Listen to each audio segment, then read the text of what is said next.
The first thing they teach you in combat engineering school is that explosions don't care about you. That sounds obvious when you write it down, but the instructors made us repeat it every morning before drills, standing in lines on the training yard of Fort Cavendish, our breath fogging in the cold air of a Montana autumn. Explosions don't care about you. Gravity doesn't care about you. Shockwaves travel in all directions and they do not choose sides. The universe, Sergeant Delacroix used to say, is the most impartial killer there is. It follows its own rules. It doesn't negotiate. I thought about Delacroix a lot in the years after the collapse. That's what the news feed started calling it eventually. The Haldrus collapse. Not a war, technically. A cascading catastrophe, a term I'd heard used to describe the kind of planetary-scale disasters that astronomers used to catalog from a safe distance. A supervolcano ignition, an asteroid strike, the sudden orbital destabilization of a moon. Things that reshaped worlds. Things that didn't care about the people living on them. Haldrus Station wasn't a planet. It was a habitat ring, 43 kilometers in diameter, orbiting a gas giant in the Keth Reach. That thin strip of contested space 3-star systems out from the nearest agreed-upon treaty boundary. The Valori Empire had built it 30 years ago, back when they still thought the war with the Scarol Dominion might end before it consumed another generation. They'd filled it with civilian administrators, scholars, children, and the kind of quiet industry that empires build around themselves when they want to pretend they are not bleeding. Then the Scarol hit the station's core reactors with a disruption-class warhead, and it stopped being quiet. My unit, the 14th Joint Engineering Battalion, attached to the 3rd Human Expeditionary Force, had been in the Keth Reach for 6 weeks when it happened. We weren't supposed to be there at all, technically. The Valori tolerated human presence because humans had good equipment and didn't ask for territory in exchange, but they made very clear that we were guests, that our assistance was a loan, and that the moment we overstepped we would find ourselves reclassified.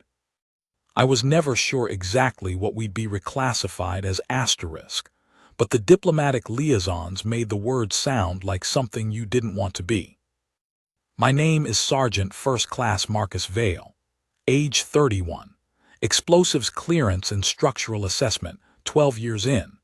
I had spent most of those 12 years doing the part of warfare that nobody made movies about, going into places after other people had turned them into ruins, and figuring out what was safe to walk through and what would kill you. When the alert came through that Haldrus Station had gone critical, our battalion commander, Major Osai, pulled up the scan data on the tactical table in the command module, and we all stood around it and looked at what was left. "They're going to lose the lower ring in about 6 hours, said Technical Sergeant Aldine, who was our structural specialist. She was moving her finger along the readout, her jaw tight. The blast took out the primary support columns at junction 47. Everything below the midpoint promenade is in freefall integrity collapse. Civilian density, Os asked. The system is still showing about 3,000 life signs in the lower ring. Valori rescue units are in the upper sections. They're not going to reach lower 47 before it goes. The room was quiet for a moment. Outside, through the module's narrow viewport, I could see the station, or what the station had become. A ring of gleaming habitat sections and docking spars, with one side now bent out of true, the smooth geometry of it broken like a bracelet someone had stepped on. Even from here I could see the ruptures in the hull, the pressure venting into space in long white ribbons. What's the Valori command position on human units entering the lower sections? Os asked the liaison officer, a young woman named Petra who spoke better Valori than anyone else in the battalion. She was already on comms. She listened, her face still, and then she lowered the device. They say the structural risk is too high for anyone to go in. They're requesting we hold position and provide technical data only. 3,000 people, Aldine said. I know. Major, I spoke up, I hadn't planned to. I'd like to go in. Osai looked at me for a long moment. He was a quiet man, the kind of officer who makes decisions by thinking through them completely before he opens his mouth. He said, "Vale, the Valori have told us to hold. They've told us not to go in officially. They haven't made it a formal prohib. Vale. Sir, 3,000 people. I can go in civilian designation, no unit insignia, no." "You cannot," he said flatly. Then he paused, his eyes held mine. "The battalion cannot officially." Another pause. "Unofficially, Sergeant, I believe you have personal leave time banked." I was in the first rescue shuttle 20 minutes later. The lower ring of Haldris Station smelled like burned insulation and something sweeter underneath. The Valori used a kind of pressed plant material in their wall panels, and when it burned it released a scent almost like cinnamon. Under different circumstances it might have been pleasant. Here it meant the walls were on fire somewhere close, which meant the structural timeline had moved up, which meant I had less time than I'd wanted. I'd brought a personal kit. Survey scanner, emergency anchors, a cutting torch, 200 meters of tension cable, and a field trauma pack. I was wearing my personal EVA suit, not military issue, which would have had unit markings all over it, but the civilian contractor model I'd bought 8 years ago for exactly this kind of technically not authorized situation. It was yellow. Aldine always said it made me look like a construction worker who'd wandered into the wrong war. I didn't have a partner. I'd told my fire team to stay back. If this went wrong, I didn't want anyone else in here. I moved through the promenade level first, directing survivors toward the upper sections where the Valori rescue teams were operating. Most of them I encountered in groups, families, work teams, people who had found each other in the immediate chaos of the blast and were moving together. The Valori are taller than humans on average, and many of them had that particular silver-blue skin tone that darkened when they were under stress. So most of the civilians I passed through were a deep indigo, almost black, their eyes, the large, luminous kind, with irises that took up most of the visible surface, wide and carrying that flat, glass-like quality that I'd come to recognize as the Valori version of shock. They flinched when they saw me, not all of them, but enough. A human in the lower ring in the middle of a crisis, it wasn't what they'd expected to find. "Rescue," I said, in the 12 words of Valori I'd managed to learn. "Exit is upper-level junction. Follow the blue markers." The markers were mine. I'd been dropping them as I moved. "Are there others below?" Some of them stopped and answered. Most didn't. I kept moving. I'd been in the lower sections for about 40 minutes when my scanner picked up a life sign in compartment 7 Delta, a room down a side corridor that the structural map flagged in red. The floor of that corridor was buckled. A support beam had come down across the doorway and wedged itself at an angle, and beyond it I could see into the room. Storage compartment, mostly empty, a few scattered containers that had been thrown around by the initial shockwave. And in the corner behind an overturned cabinet, something small and alive. I had to cut the beam to get the doorway clear. My torch was slow. The beam was a Valori alloy I hadn't worked with before, denser than what I was used to, and while I worked I kept talking.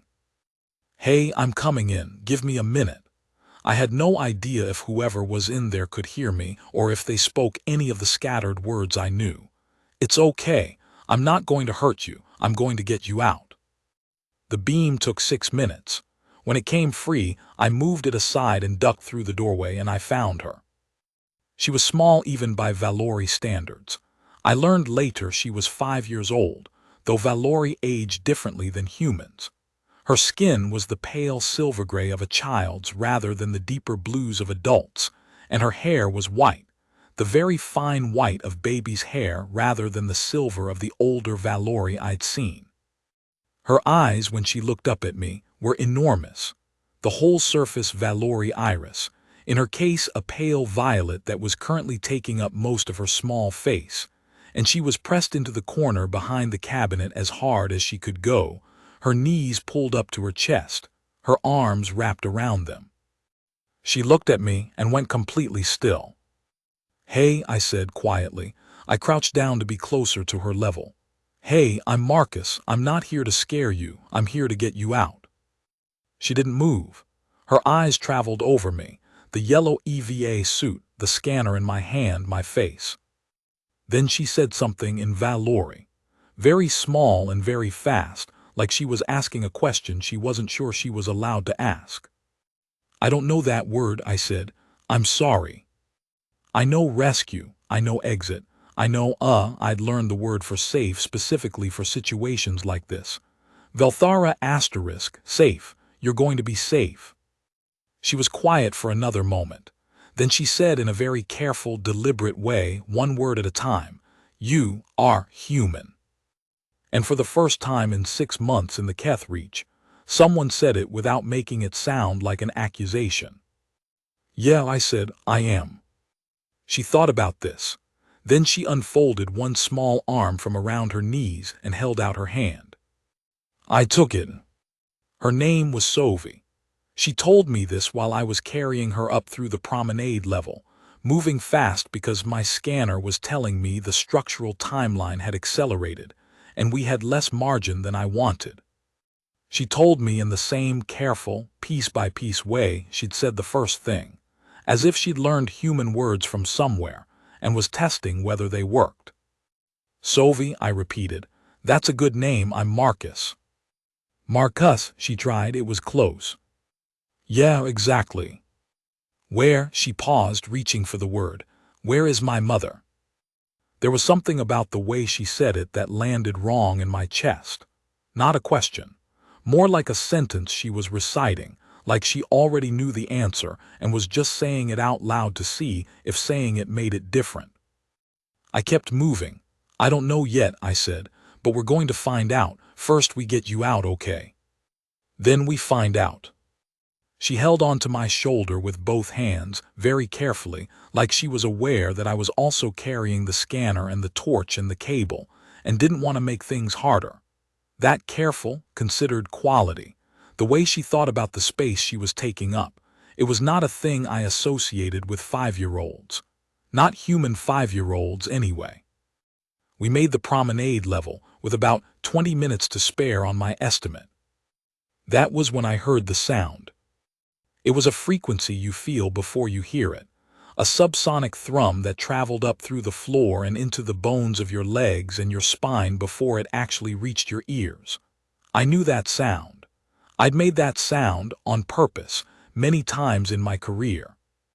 It was the harmonic resonance of a structural load, reaching the limit of what could hold it. The lower ring was going to come apart faster than my estimate. Much faster. I ran. I had Sophie in my left arm and the scanner in my right hand, and I was running hard down the promenade toward the junction corridor where my shuttle was docked, and I was counting seconds in my head, because the corridor had 4 load-bearing junctions between me and the dock, and once the ring started going, those junctions would fail in sequence. I'd seen it on the scan map. I'd modeled it in my head on the way in. The first junction held as I passed it. The second trembled. The walls bowed slightly inward, a creak of stressed metal, and a section of overhead paneling fell, and I shielded Sophie with my arm and kept running. The third junction was worse. The floor buckled here and I had to leap over a diagonal crack, land hard, catch my balance, keep moving. Behind me I could hear the deep, groaning concussion of things giving way, the sound of the lower ring beginning its final collapse. And then I turned the last corner before the dock corridor and I stopped. The fourth junction, the one directly in front of the dock approach, had already failed. Not completely, not yet, but the primary support column on the left side had sheared, and the secondary column on the right had buckled outward, and the ceiling between them had dropped about 40 centimeters and was still moving. Slowly, slowly, like a man sitting down in a chair, but moving. The dock was 60 meters on the other side of it. I had 3 seconds to look at it. The ceiling span was about 8 meters. The clearance under the lowest point was maybe 1.5 meters, dropping. The far side was clear. The math was not complicated. The corridor was going to close. The only question was whether it would close before I got through or while I was in it. The universe doesn't care about you. I pulled Sophie tight against my chest, tucked her head down under my chin, and I ran at the collapsing junction as fast as I could go. I got 6 meters in before something hit me. Not the ceiling. The ceiling was still moving slowly, wasn't there yet. Something else. A pressure wave from a secondary collapse somewhere above, transmitted through the floor, a hammer blow that came up through my feet and knocked me off balance, and I stumbled, went forward, threw my arms out, and put my body between Sophie and the floor. I hit hard, both knees, left forearm, right shoulder. The scanner went spinning away into the dark, the cable unspooled. The EVA suit took most of the impact on the knees. Those plates were rated for it. But the shoulder was bad, and for a moment I couldn't feel my right arm properly, and above me I could hear the ceiling still moving, still coming down. I didn't think about it. I pushed up with my left arm, got one knee under me, grabbed Sophie with both arms, the right one screaming, and I stood up and I ran the last 15 meters to the dock entrance and through it, and the ceiling section came down behind me with a sound like a planet ending. I ran to the shuttle, I got Sophie inside, I got the door sealed, I got us clear of the docking port. Behind us, Haldris Station came apart. Slowly at first, then all at once, like watching a natural catastrophe from the safe distance of a documentary, the kind where you understand intellectually that you are seeing something enormous, but your brain refuses to process the scale of it. The lower rings separated cleanly, shearing away in one long arc. For about 4 seconds it was almost beautiful, this geometric perfection breaking apart and turning slowly in the light of the gas giant. Then the pressure differential hit it and it shattered, and pieces of it were moving in all directions, and I was flying hard to put distance between us and the debris field. I put Sophie in the co-pilot seat and buckled her in. She sat very still and watched the station's debris expand outward through the forward viewport. After a while she said, "Marcus." "Yeah," I said. "You fell down." "Yeah. You fell down so I would not fall down." I looked at her. She was still watching the debris field. Her expression was something I couldn't quite name, not the flat Valori version of shock I'd seen on the civilians earlier, but something more focused, like she was working something out. "Yeah," I said, "that's about right." She said something then in Valori, a full sentence, not the careful one-word-at-a-time human she'd been using. I didn't understand it, but the way she said it made me think it wasn't a question. Part 2, the base at Velketh. The Valori military base at Velketh, full name Velketh Carroll, which the Valori told me meant something like the place where the wind turns, though that translation was disputed, was the largest permanent Valori installation in the Keth Reach. It was built into the interior of an asteroid, which meant it was protected from bombardment, but also meant it had no windows, no natural light, and a ventilation system that smelled faintly of the mineral compound they used to stabilize the rock. I never got used to that smell. I had been directed there by Valori military authority approximately 2 hours after the Haldris collapse, when the Valori Rescue Command had picked up my shuttle on their scan net and identified it as a human craft operating without authorization in their rescue zone. The directive had been polite. It had also been very clear.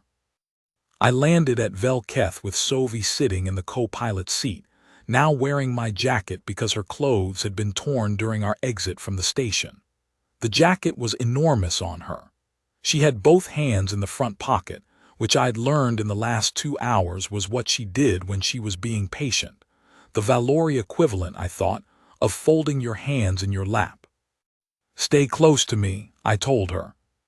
"Don't go with anyone until we understand the situation." "Yes, Marcus," she said. The reception committee was 6 Valori military officers, silver blue and full armored, in the landing bay. They were led by a woman, I assumed, who was slightly shorter than the others but held herself with the very particular stillness of someone who is used to being the most dangerous person in any room they enter. Her armor was a darker shade than the others, and had a different insignia at the collar. She looked at me, then she looked at Sophie. She said something rapid and sharp to the officers flanking her, and two of them moved toward us. "Hold on," I said, "in Valori. Asterisk Velthara asterisk I'd run out of words. I looked at Sophie. Sophie spoke. She spoke for a long time by her standards. A full paragraph of Valori, delivered in that careful, deliberate way, and she kept one hand in my jacket pocket while she did it. The lead officer listened. Her expression did not change exactly, but something in her posture shifted. When Sophie finished, the officer looked at me again. Then she said, in accented but completely clear human standard, "You went into the lower ring." "Yes." "You were told to hold position." "Technically."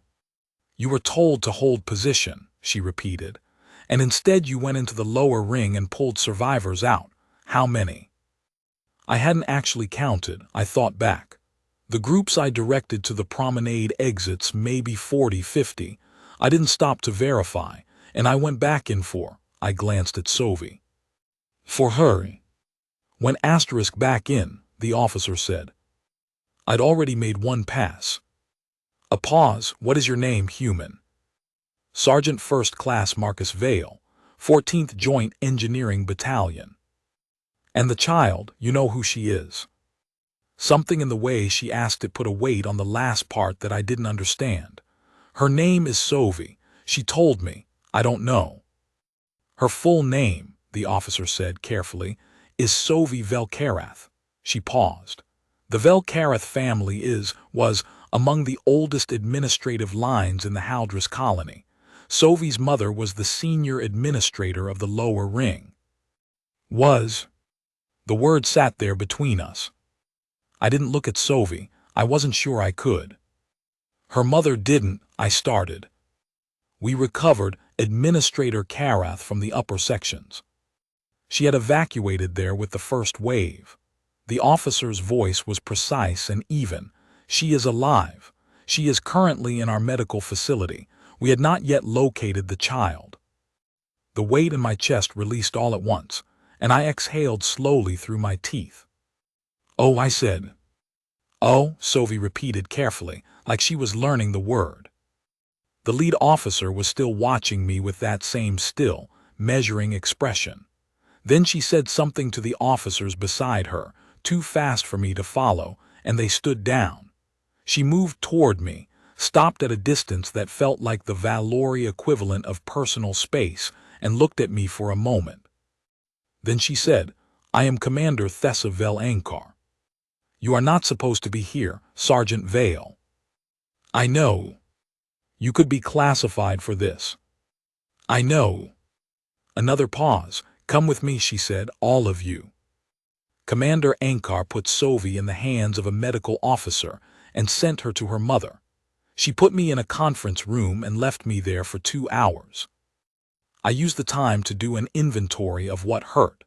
The shoulder was the main thing, rotator cuff damage. I was fairly certain, the kind of injury that was going to require actual medical attention, and not just the field dressing I'd put on it in the shuttle. The knees were bruised but functional. The right ear had been ringing since the pressure wave, which was new and not great. When Ankar came back, she had 3 other officers with her, senior officers based on their collar markings, and a human diplomat I didn't know named Caraway, who looked at me like I was a problem he'd been handed and hadn't asked for. They asked me questions for an hour. I answered them honestly, which was either going to be fine or going to end my career, depending on how the Valori decided to handle it. At the end of the hour, Commander Ankar said, "The child told us what happened in the corridor." "It's fine," I said. "She's small, she wouldn't have cleared the fall." "I am aware of what you did and why you did it," Ankar said. Her voice was not unkind. It was simply precise. I am trying to tell you that she told us, and that she will continue to tell people. I wasn't sure what to say to that, so I said nothing. Caraway leaned forward. Sergeant Vale, you understand that you technically violated a direct advisory from Valori Military Command. I understand that. You understand the potential diplomatic complications of a human soldier operating in Valori space without authorization. I do. And you did it anyway. 3,000 people, I said. I did it anyway. He sat back. He looked at Ankar. Something passed between them that I couldn't read. Ankar said, "The Valori 7th Fleet has made a formal request regarding you specifically." I waited. They are requesting that you be assigned as an attached technical advisor to Vel-Keth Carroll Base on a voluntary basis for a period of not less than 90 days. She paused. This is not a standard request. The formal request was submitted directly to your battalion commander and to the 3rd Expeditionary Senior Staff. Another pause. By Administrator Vel-Karath herself. I stared at her. Sovi's mother, I said. Yes. I sat with that for a moment. I don't understand what changed, I said. The Valori wanted us at arm's length before. Guests, not allies. That was the phrasing. Ankar was quiet for a moment. Then she said, and it seemed like it cost her something to say it, "There are those among us who have believed for a long time that humans are useful but not significant, capable but not admirable." She looked at me steadily. You went back. Yes. You were told to hold. You had already made a pass through the station. You had come out. You went back in. She paused. For a child you did not know, in a section you knew was failing. She was alive, I said. The scanner showed. I know what the scanner showed, she said quietly. I know what it showed, and I know what the structural projections showed, and I know that any competent engineer would have calculated his own odds before going back in. She let the silence sit for a second. What were they? Your odds? I'd run the numbers on the way back to the shuttle. I'd had to know whether I had any chance at all, or whether I was going to die in there. 63%, I said. Ankar said nothing for a moment. Then, 63%. And you went. She was alive. Commander Ankar looked at me for a long moment. Then she did something I hadn't seen a Valori officer do before. She lowered her head just slightly, in a very small and very deliberate inclination, the kind of movement that doesn't come naturally and means something specific when it happens. Yes, she said, she was alive and you went. Part 3, after. I stayed at Vel-Keth for 90 days. Then I stayed for another 60, because the work was not finished. Then the formal agreement between the 3rd Expeditionary and the Valori 7th Fleet was amended and extended, and I stopped counting. The work was genuinely good work. The Scarol had been targeting Valori infrastructure for years, life support systems, habitat rings, the kind of installations that took decades to build and couldn't be replaced in a war.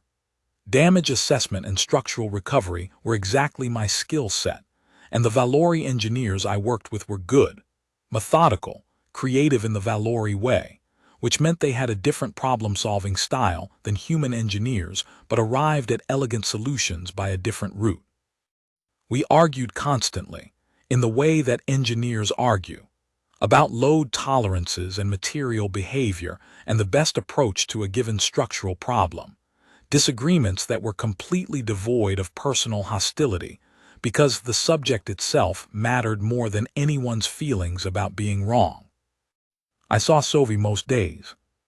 Her mother, Administrator Karath, Myra, had recovered from the collapse with fewer physical injuries than I'd expected, and had returned to duty within 2 weeks, overseeing the planning work for whatever was going to replace Haldras Station in the long term. She was a quiet woman, authoritative in the way that people are when they have been carrying significant responsibility for long enough that it's just become part of their bearing. She was polite to me in a way that was careful and a little formal at first, and then less so, and then not at all. And eventually we were the kind of colleagues who shared meals sometimes and disagreed about administrative priorities and occasionally drove each other to distraction. But Sovi was different from the start. From the day after the recovery, the day after her mother found her in the medical wing, wrapped in my enormous jacket, Sovi made a kind of decision about me that she never went back on. I never asked her about it directly. It seemed like the kind of thing that would become strange if you named it. But it was there in the way she found me most days, in the engineering section or the base canteen, or wherever I happened to be working, and sat down near me with something she was reading or drawing or building from the small construction sets she liked, and did her own thing while I did mine. She was learning human standard language with an intensity that was remarkable even by Valori standards. By the end of the second month, she spoke it well enough to have complete conversations.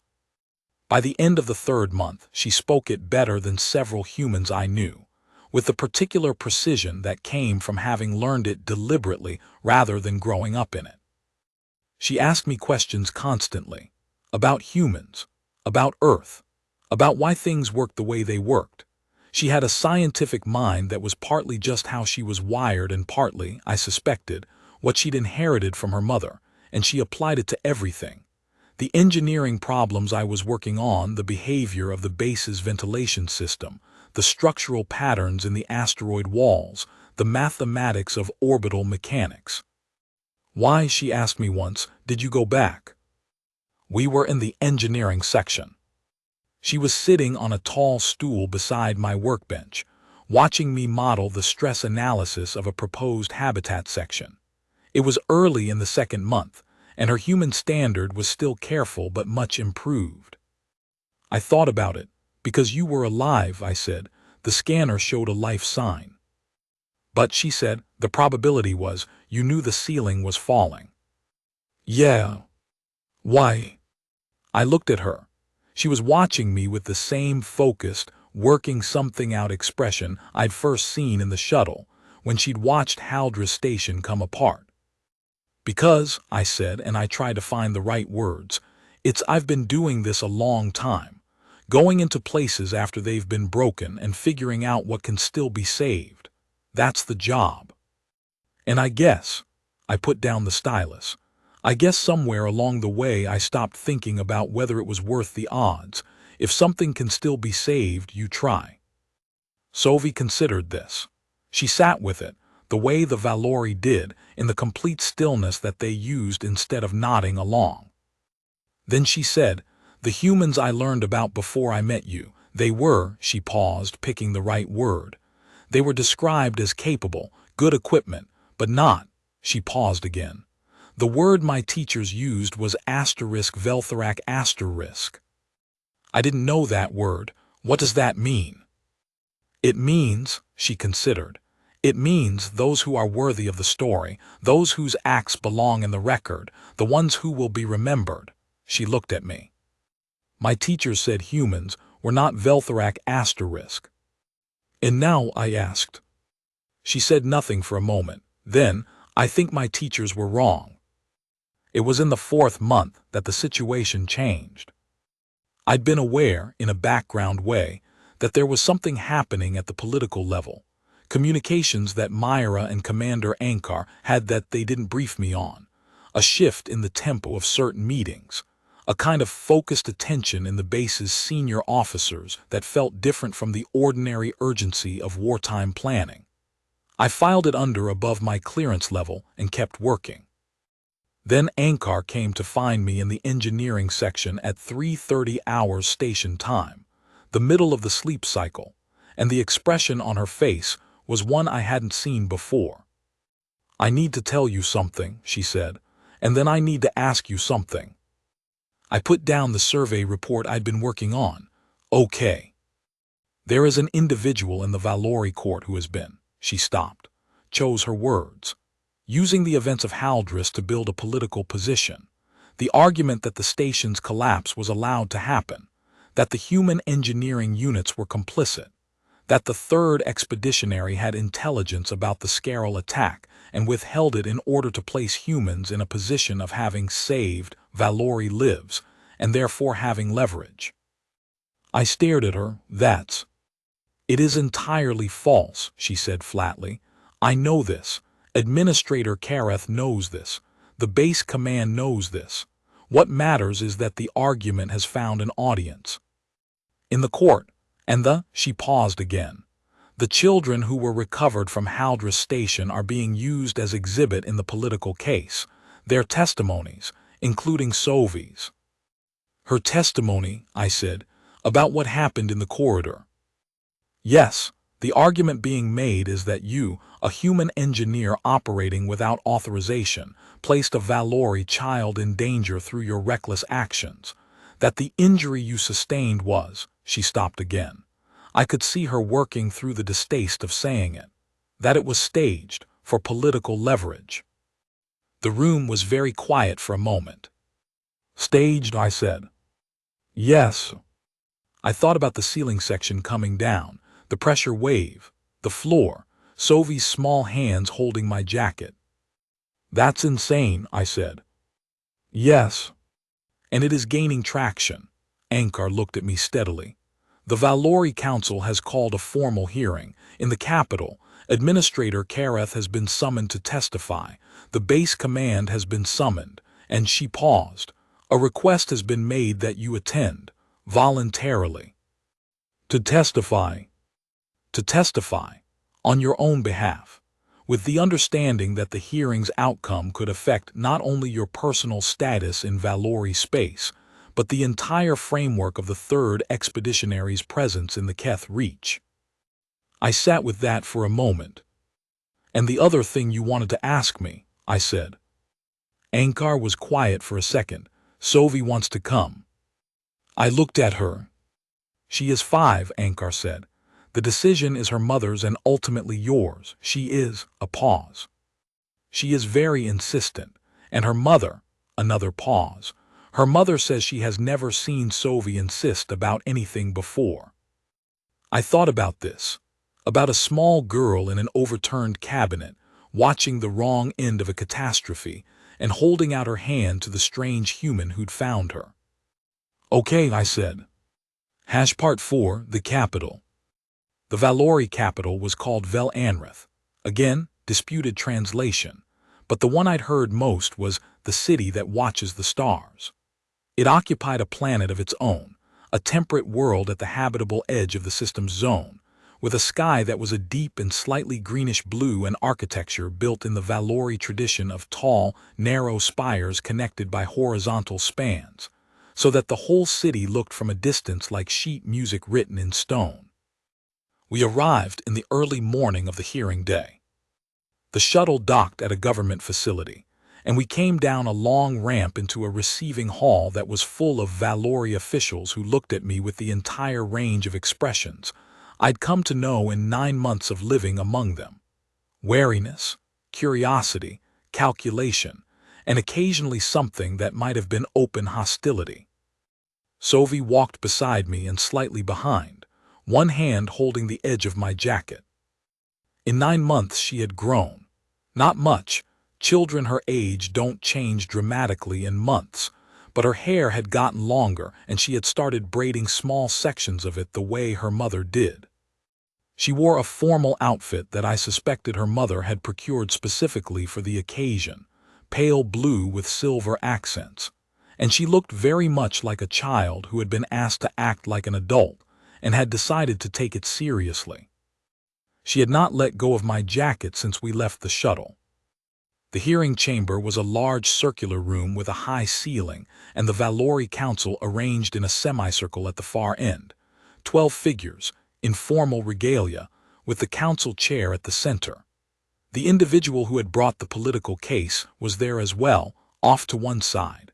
A Valori nobleman, tall even by their standards, with the kind of bearing that meant he'd never had to consider that he might be wrong about anything. I won't reconstruct the whole hearing.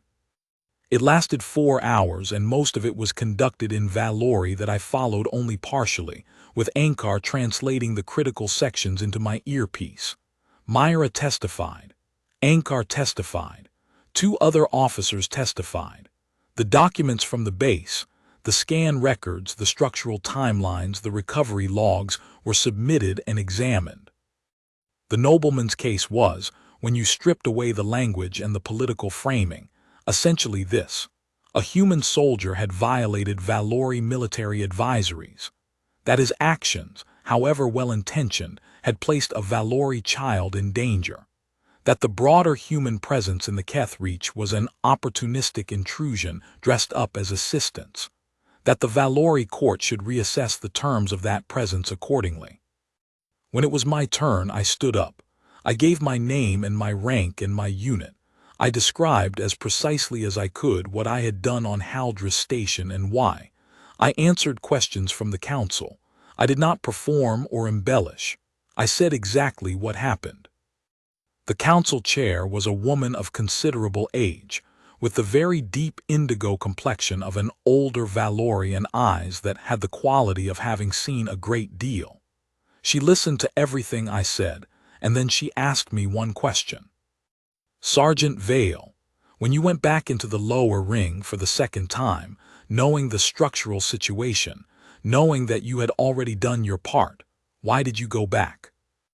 I'd been asked this before.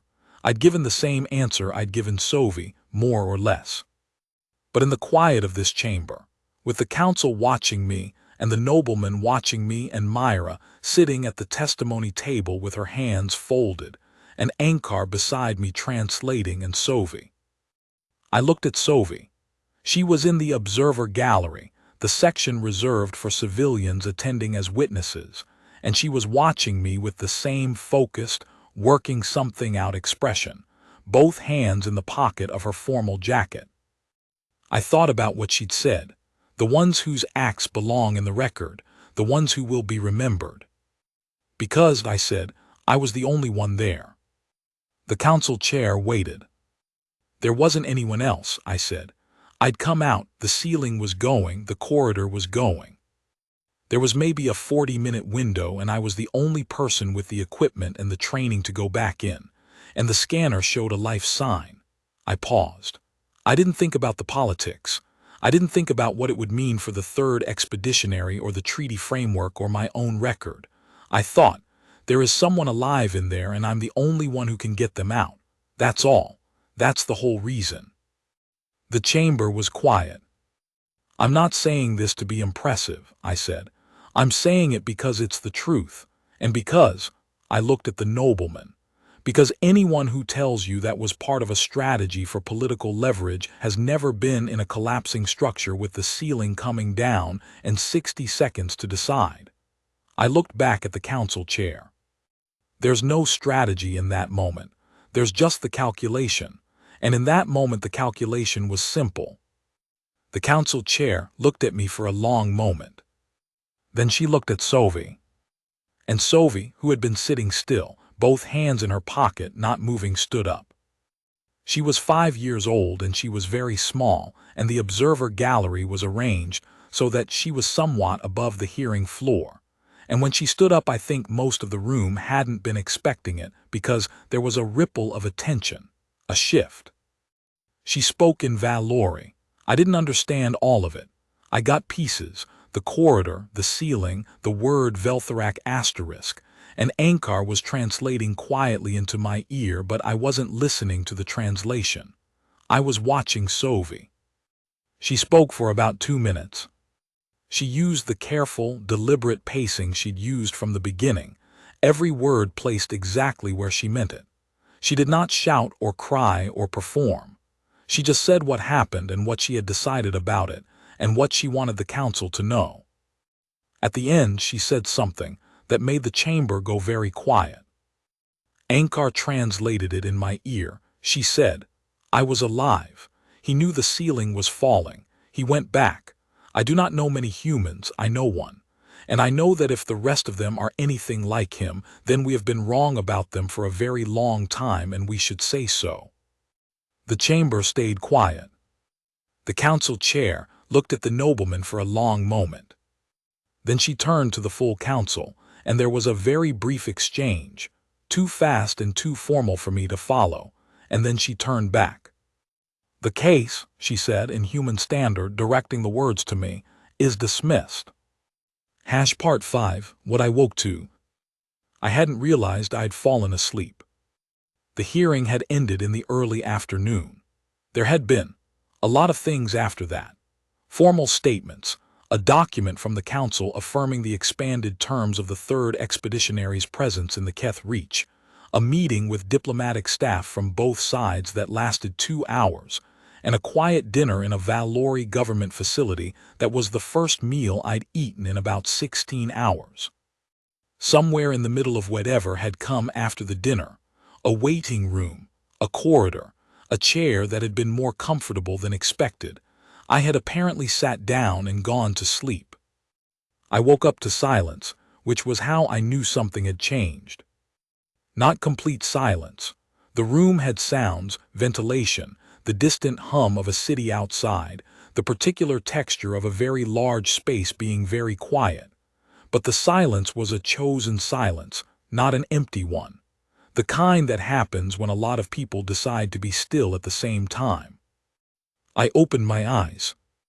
The first thing I saw was Sophie, sitting in the chair beside me, both hands in her pocket, watching me with the expression I'd come to think of as her thinking face. "Good morning," she said, in human standard perfectly. "It is actually still evening, but you look like you needed the morning." "How long was I?" "3 hours," she said. "My mother said to let you sleep." I sat up. My shoulder ached, it always did now in the cold, and I rubbed it and looked around the room. And then I saw what was outside. The room had large windows along one wall, overlooking a wide courtyard in front of the council building. The courtyard was lit with the warm ground-level lighting that the Valori used in their public spaces, and it was full. Not a crowd, not the loose, random direction mass of a crowd. Something more ordered than that. They were standing in formation. Valori military by their armor and bearing, arranged in precise ranks across the courtyard.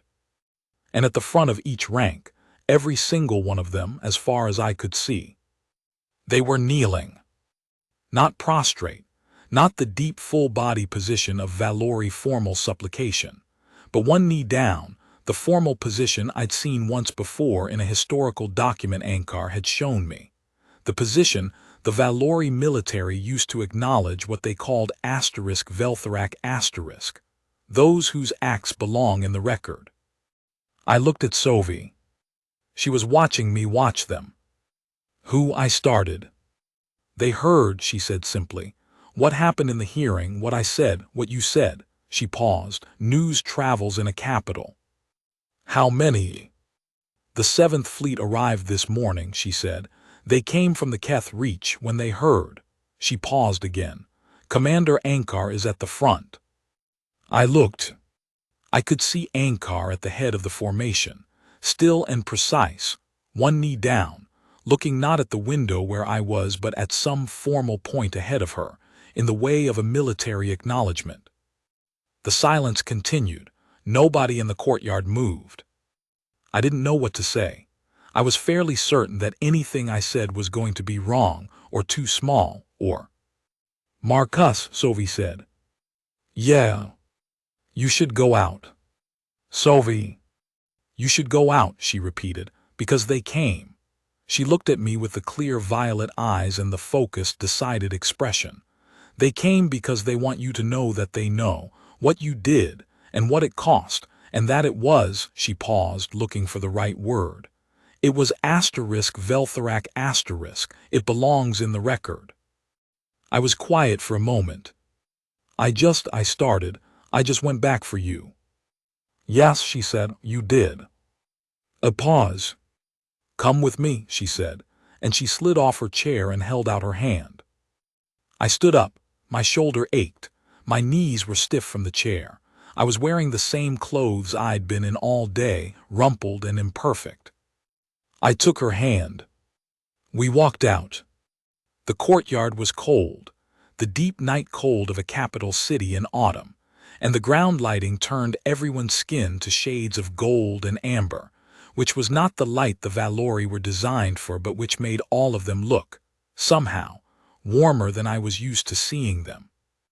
Ankar was at the front of the formation.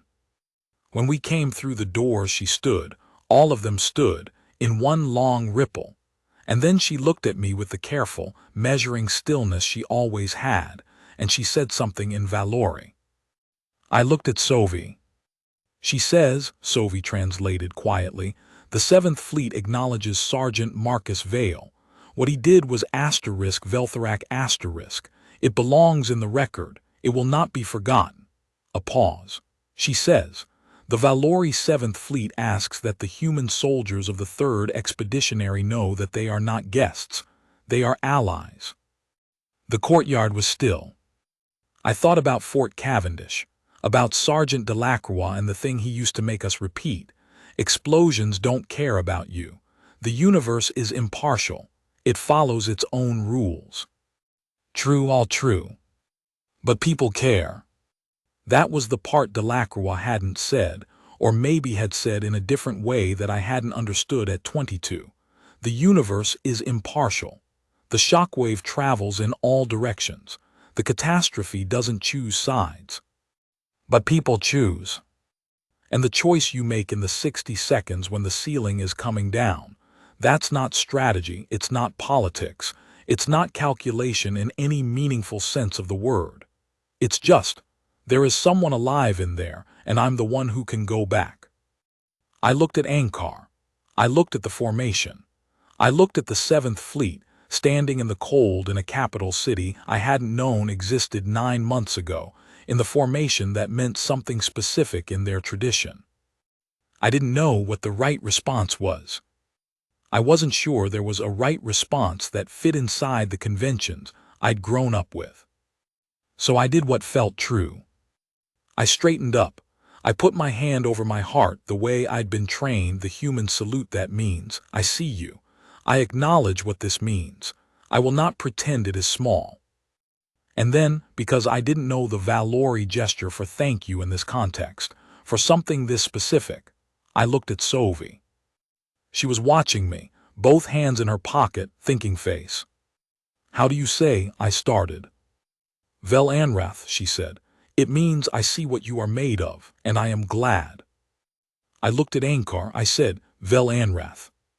Something shifted in Ankar's expression, barely perceptible, the Valori version of a moved response. She lowered her head in the small, deliberate inclination I'd seen once before, in the conference room at Vel Keth, after I'd told her about the 63%. Then she repeated it back, Vel Anrath.